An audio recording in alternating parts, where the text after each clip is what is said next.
જય ભીમ, નમો બુદ્ધાય. સત્તા પક્ષ ઈચ્છે ત્યારે જ હિન્દુ સંગઠનો કેમ જાગે છે? નિવૃત્ત આઈપીએસ અધિકારી રમેશ સવાણી સાહેબની કલમે લખાયેલ પોસ્ટમાંથી. દુનિયાના કોઈ ખૂણે કોઈ પણ અત્યાચારનો વિરોધ થવો જોઈએ. વસુધૈવ કુટુંબકમની ભાવના તો જ જળવાય. બાંગ્લાદેશમાં હિન્દુઓ પર અત્યાચાર થઈ રહ્યો છે, તેને રોકવાની માંગ અમદાવાદ, સુરત તથા અન્ય જિલ્લાઓમાં હિન્દુ સંગઠનોએ અવાજ ઉઠાવ્યો છે. સુરતમાં 4 ડિસેમ્બર 2024ના રોજ વિવિધ હિન્દુ સંગઠનોએ રેલી યોજી સૂત્રોચ્ચાર કરી કલેક્ટરને આવેદનપત્ર આપ્યું હતું. અમદાવાદ, વલસાડ, તાપી, પોરબંદર તથા નર્મદા જિલ્લામાં હિન્દુ સંગઠનોએ રેલીઓ કાઢી હતી. વિશ્વભરના હિન્દુઓ ભાઈ ભાઈ, ઘર ઘર સર્જશે હિન્દુ દેશ, થરથર ધ્રુજે બાંગ્લાદેશ વગેરે સૂત્રોના બેનર લઈ વિરોધ કર્યો હતો. ઉપરાંત જે બાંગ્લાદેશી સુરતમાં રહે છે તેમની સામે સખ્ત કાર્યવાહી કરવાની માંગણી કરી હતી. હવે થોડા પ્રશ્નો. અત્યાચારનો વિરોધ થાય તે નાગરિક સભાનતા, માનવ મૂલ્યો પ્રત્યેની સભાનતા સૂચવે છે. વિશ્વભરના હિન્દુઓ ભાઈ ભાઈ એ નીતિ સામે પણ વાંધો ન હોય. હિન્દુઓને પણ વિશ્વના હરેક નાગરિક ભાઈ ભાઈની નીતિથી અને એકબીજાની પ્રત્યે રાગદ્વેષ રાખ્યા વગર જો વ્યવહાર કરતા હોય ને તો એનાથી મોટી સમાનતા એક પણ ના હોઈ શકે. પણ આજે એક કાસ્ટને ભાઈ ભાઈ માનવા તૈયાર નથી. સગા ભાઈ એકબીજાનો વિરોધ કરે છે. તો પછી ધર્મ, જે જ્ઞાતિ જાતિ, એ તો બહુ સાઈડની બાબત છે. પરંતુ દેશની અંદર ગરીબો, વંચિતો, દલિતો, આદિવાસીઓ પર અત્યાચાર થાય છે ત્યારે આ હિન્દુ સંગઠનોએ કેમ કોઈ દિવસ રેલી કાઢતા નથી? હું દલિતો, આદિવાસી, જે વંચિતો રહ્યા એ ભારત દેશના નાગરિક નથી? આજે ભારતનું બંધારણ એવું કહે છે કે ભાઈચારાથી રહ્યો. ભારત દેશનો હરેક નાગરિક એકબીજાનો ભાઈ બહેન હોવો પડે અને એવું બંધારણ સૂચવે છે.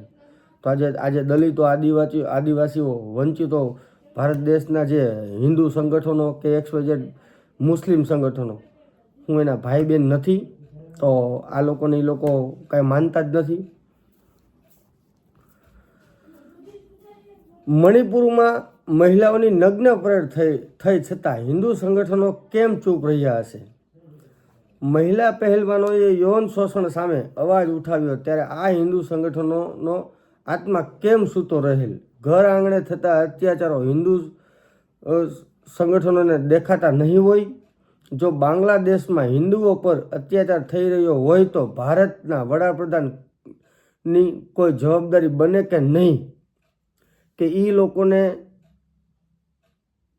ઉપર જે બાંગ્લાદેશની અંદર જે હિન્દુ રહી છે એની ઉપર અત્યાચાર થાય છે તો ભારત દેશના જે વડાપ્રધાન છે એને અવાજ ઉઠાવવો પડે ને. તો હિન્દુ સંગઠનો કેમ ઉપડે છે?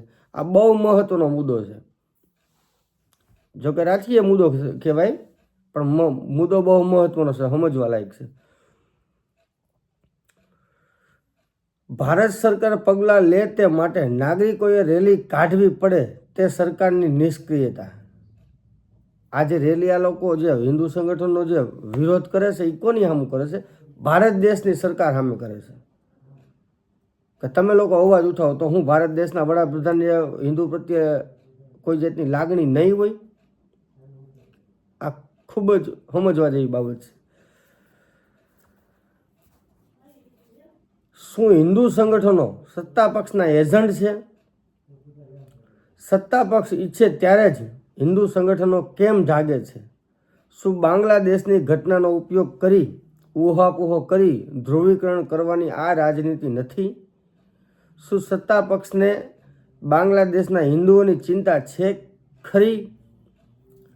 જો ગુજરાતમાં બાંગ્લાદેશીઓ રહેતા હોય તો તેની જવાબદારી કોની?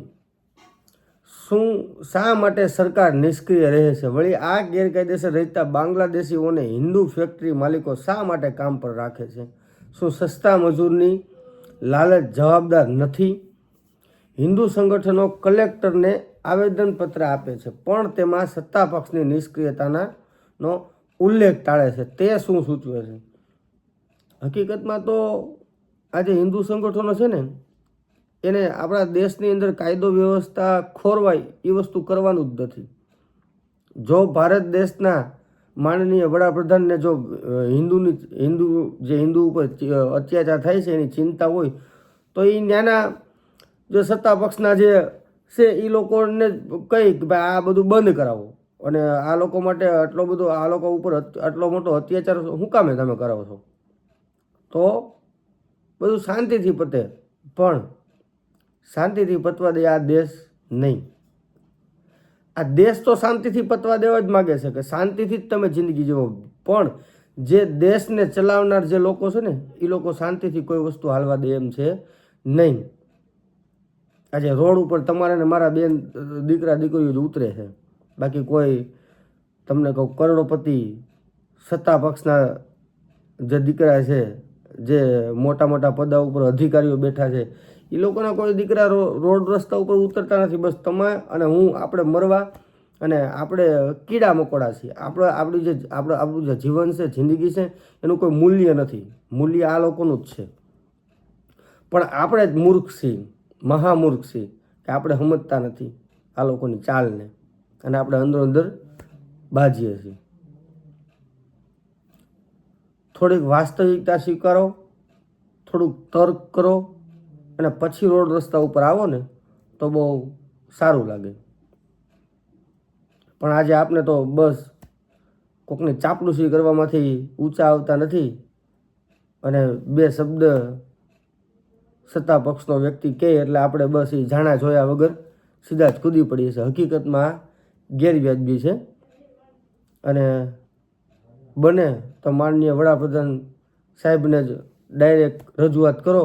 અને આ બાબતે જોકે રજૂઆત કરવાની જ ન હોય, દેશના વડાપ્રધાન છે અને એને ભારત દેશના હરેક વ્યક્તિ પ્રત્યે લાગણી હોવી જ પડે. ભારત દેશનો કોઈ પણ નાગરિક ઉપર અત્યાચાર થાય એ એમના માટે શરમજનક છે. જય ભીમ, નમો બુદ્ધાય.